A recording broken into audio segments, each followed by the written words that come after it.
En primer lugar, buenas tardes, gracias por asistir a esta charla. No pretendo aburriros y sí explicar el contexto, es decir, lo que hay alrededor de las políticas de privatización y también las posibles consecuencias de esto que se ha dado en llamar nuevos modelos de gestión del sistema sanitario. Bueno, en primer lugar, recuerdo a los Chicago Boys hace 40 años, a Milton Friedman, cuya principal reflexión, o una de las principales, fue: cualquiera que piense que la sanidad, la educación o los servicios sociales no son bienes económicos que puedan dar dinero en el ámbito privado, no está en sus cabales.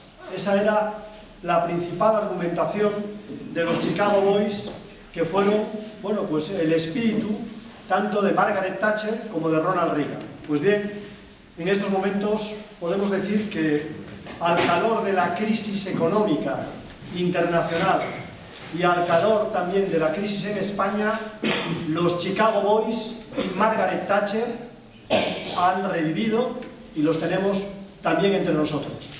El problema es que quieren utilizar, por ejemplo, Castilla-La Mancha como laboratorio para esa política de recortes y de privatizaciones. En primer lugar, yo querría valorar la importancia del sistema sanitario que nosotros tenemos, para luego entrar ya a las medidas que se proponen en Castilla-La Mancha, en otras comunidades autónomas y también a las que ha hecho referencia la propia ministra de Sanidad en su reciente comparecencia ante el Congreso de los Diputados. Bueno, en primer lugar, nosotros tenemos uno de los mejores sistemas sanitarios del mundo.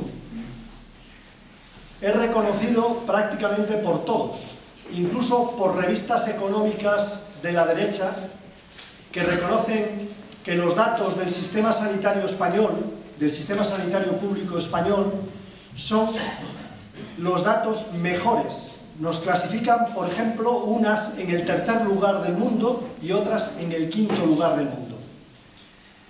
¿Por qué esos buenos resultados? Bueno, pues porque nuestra esperanza de vida, por ejemplo, o nuestra mortalidad infantil es de las más bajas del mundo, nuestra esperanza de vida es de las más altas, y por otra parte, porque conseguimos esos resultados que no solamente se obtienen con los sistemas sanitarios, sino también con las condiciones de vida, con las condiciones de salubridad y demás. Bueno, pues nos cuesta este sistema sanitario menos que los sistemas sanitarios de nuestro entorno.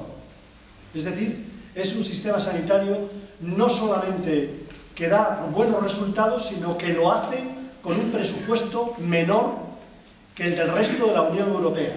Por ejemplo, Francia y Alemania, que teóricamente, bueno, pues están muy por delante de nosotros en renta, que además dedican a gasto social bastante más que nosotros, sin embargo, su modelo sanitario, que es un modelo como era el nuestro hace 30 años, es el modelo de seguridad social, pues su modelo sanitario no es tan eficaz como el nuestro y no es tan ahorrador como el nuestro.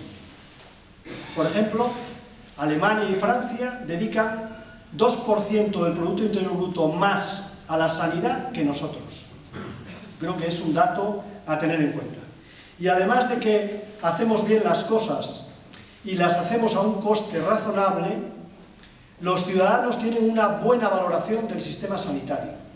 Es decir, las encuestas de salud en España dan que los ciudadanos valoran muy positivamente el sistema sanitario público, por encima del resto de los países europeos. Eso no quiere decir que no tengamos problemas. Tenemos problemas, pero tenemos problemas que podemos solucionar mejor dentro del sistema sanitario público que dentro del sistema sanitario privado. Porque nuestro sistema sanitario, podemos decir que en relación a otros sistemas sanitarios del mundo, tiene una enorme ventaja, sobre todo a raíz de una última iniciativa de Izquierda Unida, la legislatura pasada, que fue aprobada por el Congreso de los Diputados.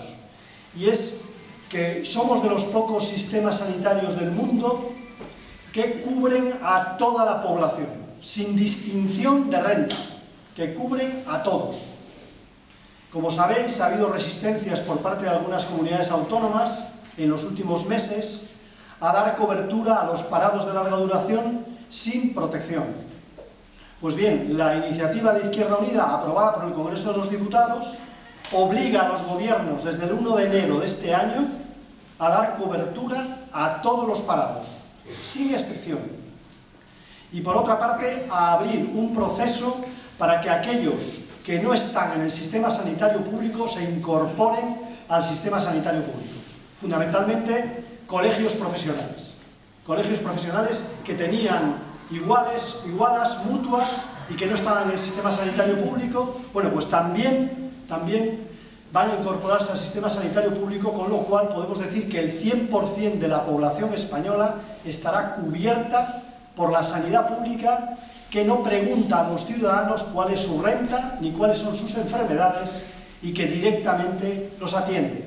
No es la misma situación, por ejemplo, que en otros países del mundo, donde cuando entras por urgencias, lo primero que te piden es tu tarjeta de seguro social. Y si no tienes tarjeta de seguro social, tú no entras en el hospital.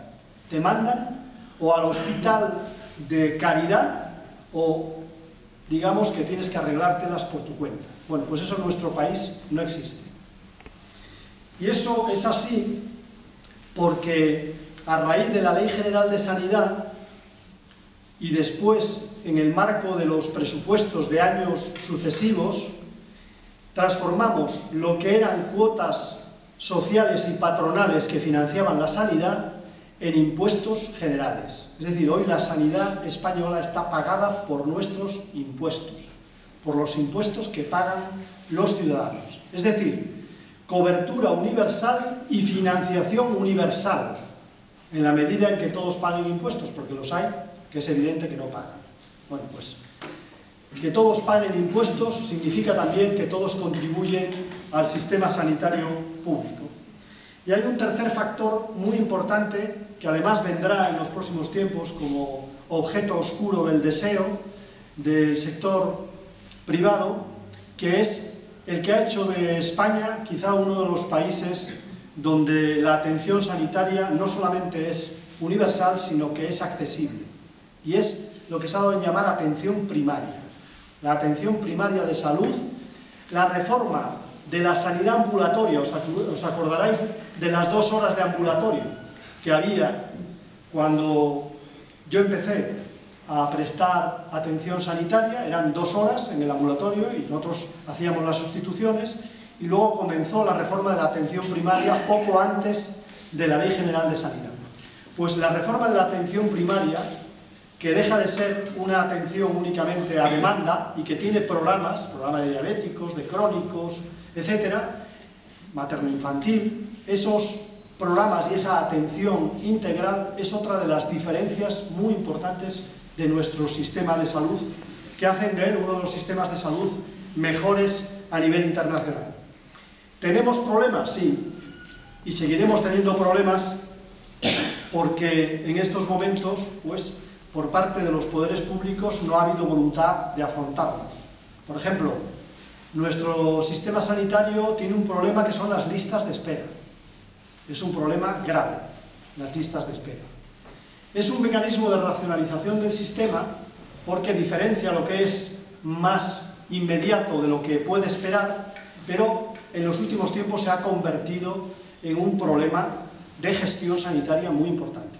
Y por tanto, ahí tenemos que hacer mejoras evidentes. Otro problema que tenemos en el sistema de salud, que todo lo solucionamos con medicamentos. La medicamentalización del sistema. Y no todo se soluciona con medicamentos.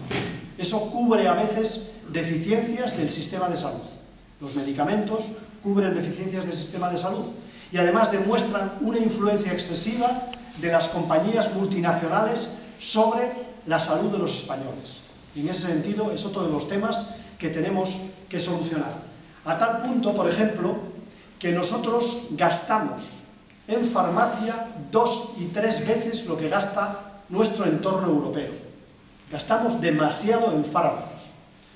Gastamos demasiado en fármacos porque las compañías farmacéuticas nos han tomado la medida porque tienen una influencia enorme sobre los profesionales y porque, por otra parte, los gobiernos no han tenido la valentía de imponer los medicamentos genéricos a mayor nivel como existen en otros países europeos. Nosotros en estos momentos, del conjunto del gasto sanitario, nos gastamos más del 30% en fármacos. Más del 30%. Un tercio del gasto sanitario son fármacos. Y diríamos, bien gastado está si funcionan bien, pero una parte no funciona bien. Una parte de esos fármacos son excesivos y producen problemas de salud.